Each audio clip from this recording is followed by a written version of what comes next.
It's a lot of energy healing. So I haven't practiced it, so I don't really know the kind of ins and outs of it, but I deal with a Reiki master. She's a certified Reiki master. I've been working with her for forever, and I do a podcast with her as well.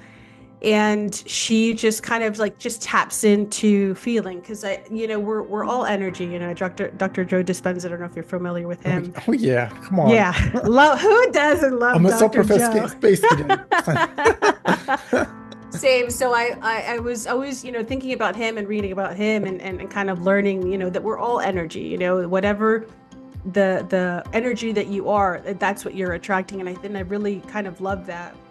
And he always used to say, and this is a kind of a funny story with her in one of the sessions that I had. I was like, oh, I was I was listening to Dr. Joe Dispenza, and he was talking about, finding your ideal partner. And he's like, think about all the things that you want in that partner, write it down, bullet point, whatever. Look at that list and become that list. Because the fact of the matter is that somebody from the outside is not going to make you whole. You have to be whole. Like the analogy was, you're the whole sundae. Everybody else is just the cherry on top. And I was like, I love that. So I was talking to her about this, and she's like, well, what's your list? And I gave her all my lists and all these things, and she goes, okay, that sounds good. How about emotionally available?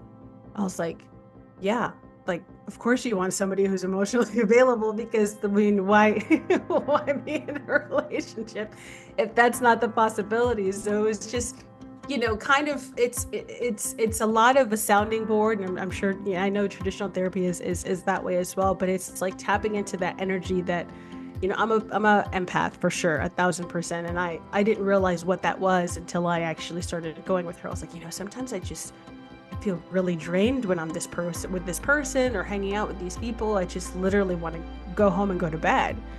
And yeah, those are called energy suckers. And I'm like, well, what are you talking about? They're And then vampires. the vampires, right?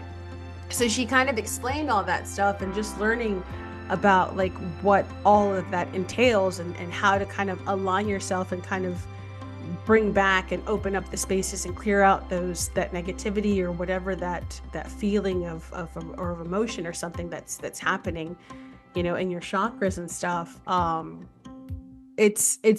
It's interesting, and I never thought that they would work for me. So I had gone to different sessions with her and stuff like that, and meditation was a big practice of it, and it was just something that just really, I don't know, I just really aligned with it, and it worked for me, and it's still working for me. I still, use a lot of the tools that she taught me on the daily.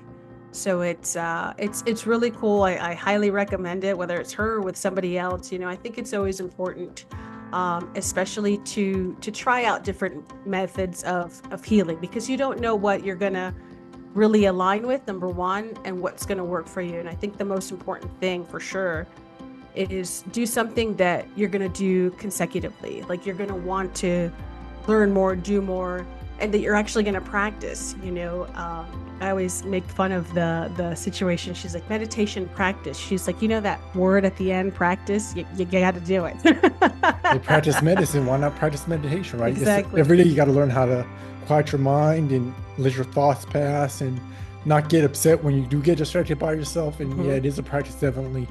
So, Absolutely. so how did meditation, I guess it was the Reiki and the meditation that you kind of did conjointly. Did you previously, were you in a meditation, and how did that kind of come into the picture? No, I had that with her. I had no idea. I mean, I had heard about meditation. I've heard about Reiki. I heard about all the things. She does a really cool practice. She kind of mixes a lot of different modalities, to kind of make her own. And she kind of, takes a little here, takes a little there, which is really cool. And I think it's really important too, like kind of going back to meditation in general.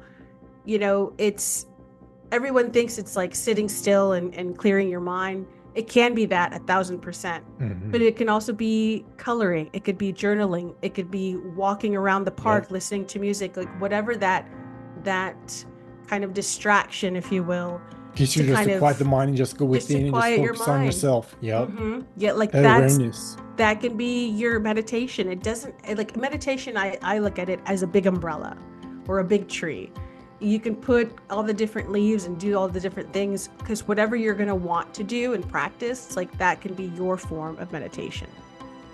Right. So what has all this experience led you to now? Like, what are you doing now? So I am, as I mentioned, I started a podcast. So I was really nervous. I did not want to do it.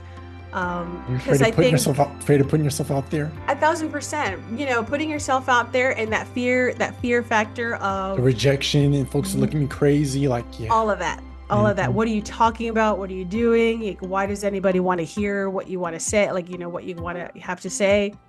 Um, but I think it was more of like, if nobody listens to it, I don't care. I'm getting my stuff out there. And I think it's really important, to talk about these things, because there's studies out there, um, that if you hold it in, it becomes that disease comes a dis-ease. You know what I mean? And for me, it was always like I go talk, talk, talk, and talk some more. So if I'm talking on the podcast and it's my own and nobody listens to it, like at least I'm getting my stuff At out least I'm there. talking to myself. Exactly. Like I'm okay with that. If nobody listens, that's fine. But we've been very fortunate in the last, we're now 2 years in. August was 2 years. We have a following. We have people, responding and kind of like reacting to some of the episodes and stuff like that. So it's been really, really a blessing. And yeah, just trying to get awareness out there of, just telling your stories, really. At first it was going to be about grief and healing and different tactics and stuff like that.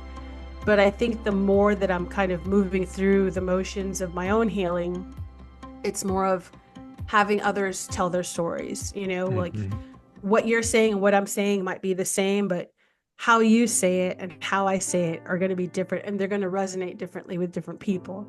So I think it's always so important for all of us to tell our stories, no matter how difficult or how, oh, it's not that big of a deal, but somebody might be going through that similar situation or something like it, then be like, oh, that's a great idea. I should look into that, or maybe I might try that to help them out.